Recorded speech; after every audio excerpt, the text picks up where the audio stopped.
ज़िंदगी जैसी भी मिली है, जो भी है बहुत बेस्ट है।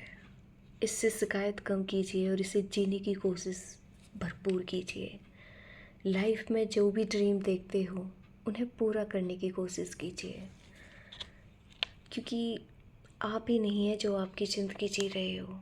आपके पीछे भगवान है जो आपके थ्रू कुछ अच्छे काम कराना चाहते हैं। तो आप कोशिश करें कि भगवान के उन उद्देश्यों को आप पूरा करने की कोशिश करें।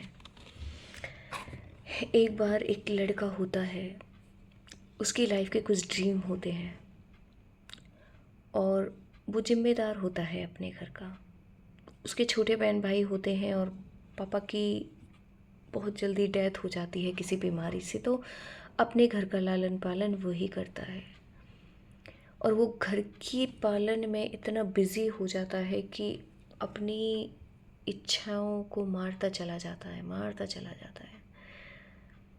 बहुत टाइम हो जाता है, वो कुछ सपने देखता है, पूरे नहीं हो पाते हैं। एक दिन बुलावा आ जाता है और एक्सपायर हो जाता है, वो डेथ हो जाती है। जब वो ऊपर जाता है तो स्वर्ग और नरक दो डिवाइड होते हैं। तो भगवान उसे स्वर्ग का रास्ता देता है, क्योंकि वो बहुत लोगों की हेल्प करके जाता है नीचे। तो जब वो देखता है कि अरे मुझे स्वर्ग मिला, बट क्यों, तो भगवान ने कहा कि तू अपनी जिम्मेदारी निभा के आया है ना, कुछ अच्छे काम करके आया है। तो उसे ले जाया गया और एक बड़े से घर में स्वर्ग की तरह उसे छोड़ दिया गया। तो जब उसने वो घर देखा तो कहा अरे ये तो बड़ा ड्रीम घर है। तो कहा हाँ। वो फिर अंदर गया और खुद देखता रहा तो उसे एक रूम मिला। उस घर के अंदर एक रूम मिला। उस रूम में बड़ी छोटी छोटी चीज़ें रखी हुई थी, जैसे एक ऑफिसर की कुर्सी रखी हुई थी, एक गाड़ी थी, एक घर का था बना हुआ स्ट्रक्चर, कपड़े थे, कुछ घड़ियाँ थी, फ़ोन थे, घूमने की कुछ जगह टूरिस्ट विजिट छोटे छोटे बने हुए थे। उस लड़के ने सब देखा तो खड़ा होकर कहने लगा कि मुझे तो इन सबको देखकर ना कुछ याद आ रहा है। उनके साथ जो खड़े हुए थे सैनिक, उन्होंने कहा क्या याद आ रहा है आपको? तो उसने उन भगवान के दूत से कहा कि मुझे याद आ रहा है कि ये सारी चीज़ें ना मैंने नीचे जब मैं ज़मीन पर था तो मैंने सपने में देखी थी कि मुझे ये करना है, ये करना है, ये करना है। ये खिलौने के रूप में क्यों बनी हुई है यहाँ सब? उसने कहा इसका जवाब आपको भगवान ही देंगे, चलो उनके पास। वो भगवान का दूत उन्हें भगवान के पास वापस लेके गया। तो भगवान ने कहा कि हाँ क्या हो गया? उन्होंने कहा कि भगवान मैं आपसे एक चीज़ का आंसर जानना चाहता हूँ। आपने मुझे जहाँ रहने के लिए भेजा था वहाँ पर एक रूम के अंदर छोटी छोटी चीज़ें रखी हुई हैं खिलौने के जैसी, लेकिन मैंने उन सब चीज़ों को तो ज़मीन पर देखा था, बट अब मुझे वो यहाँ क्यों मिली? भगवान ने उसे बड़ा सुंदर जवाब दिया कि तुम मेरे सब बच्चे होते हो ज़मीन पर। तो जब तुमने कोई सपना देखा तो मैंने उसका छोटा सा स्ट्रक्चर बना लिया था यहाँ, कि जैसे ही इसकी मेहनत पूरी हो गई ये इसे लेने के काबिल बनेगा, इसे दे दूँगा। लेकिन तुम लोग सपने देख के बीच में ही तोड़ते रहते हो, इधर घूम जाते हो, उधर घूम जाते हो, लेकिन मंजिल तक नहीं पहुँच पाते। इसलिए ये चीज़ें यही रखी रह जाती हैं।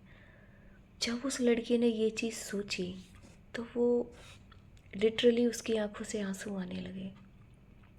उसने कहा क्या भगवान ये सब मुझे मिल सकता था? भगवान ने कहा हाँ, अगर तुम थोड़े से एफर्ट और करते तो। उसने कहा कि क्या आप मुझे एक दिन देंगे ज़मीन पर जाने का, क्योंकि मैं ये बात ज़मीन पर रहने वालों को बता के आना चाहता हूँ। तो भगवान ने कहा कि नहीं, your time is over, your next life wait for yourself. ऐसे ही दोस्तों हम अपने जीवन में कितने सारे ड्रीम हैं, कितनी सारी इच्छाएं हैं जिन्हें मार देते हैं और भगवान को भी कोसते हैं कि क्या लाइफ बनाई है, मेरी तो ज़िंदगी में ही कुछ नहीं है। कभी थोड़ा शांत होकर सोचो यार, किसी एक लक्ष्य को बनाओ, उसे अचीव करो, आगे बढ़ो। वो कोई ड्रीम हो सकता है, कहीं घूमने का, किसी जॉब का, किसी बच्चे का, किसी वाइफ का, किसी रिश्ते का, किसी घर का।